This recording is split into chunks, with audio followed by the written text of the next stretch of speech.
இந்த குகைக்குள்ள பல சித்தர்கள், ஞானிகள், ரிஷிகள்னு தவம் புரிஞ்சிருக்காங்க. அதுல 2 ரிஷிகள் இன்னும் பருந்தாவே இந்த இடத்துல வாழ்ந்துட்டு இருக்காங்களாம். நாங்க போகும்போது ஒரு பருந்த பார்த்தோம். சரி, முதல்ல இந்த இடம் எங்க இருக்குன்னா திருவண்ணாமலை மாவட்டம் போலூர்ல தாங்க இருக்கு. சுயம்பு நரசிம்மர் மலை கோவில். இந்த கோவிலை கட்டினது விஜயநகர பேரரசுடைய காலத்துல 850 படிக்கட்டுகளை கடந்து நம்ம மலைக்கு மேல போகிற மாதிரி இருக்குங்க. போகிற வழியில அங்கங்க நிழல் மண்டபங்கள் இருக்கும். ஒரு 3/4 மணி நேரத்துக்குள்ள நம்ம மலைக்கு மேல ரீச் ஆயிடலாங்க. போகிற வழியில தான் இந்த குகை இருக்கு. இந்த குகைக்குள்ள தாங்க பல சித்தர்கள் தவம் புரிஞ்சிருக்காங்க. எடுத்துக்காட்டுக்கு யாருன்னு பார்ப்போம். அச்சுதாசர், ஹரிதாசர், பிதோபா சித்தர், ஞான சந்தா சுவாமிகள், இவங்க எல்லாருமே இந்த இடத்துல தவம் புரிஞ்சிருக்காங்க.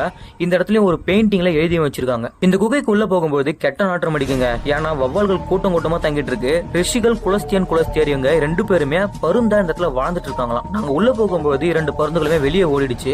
நாங்க மலைக்கு மேல ரீச் ஆகும்போது இந்த ஒரு பறவையை மட்டும் நாங்க பார்த்தோங்க. இந்த மலையை சுத்தி 2 தீர்த்தங்கள் இருக்குன்னு சொல்றாங்க. அது பிரம்ம தீர்த்தம், இன்னொன்னு குலஸ்தியர் தீர்த்தம். மலைக்கு மேல நம்ம பார்க்கும்போது ஒரு மிகப்பெரிய ஏரி தெரியும். இதுதாங்க குலஸ்தியர் தீர்த்தம் அழைக்கப்படுது. பிரம்ம தீர்த்தம்ன்றது இந்த மலைக்கு மேலே ஒரு சுனையா அமைஞ்சிருக்கு.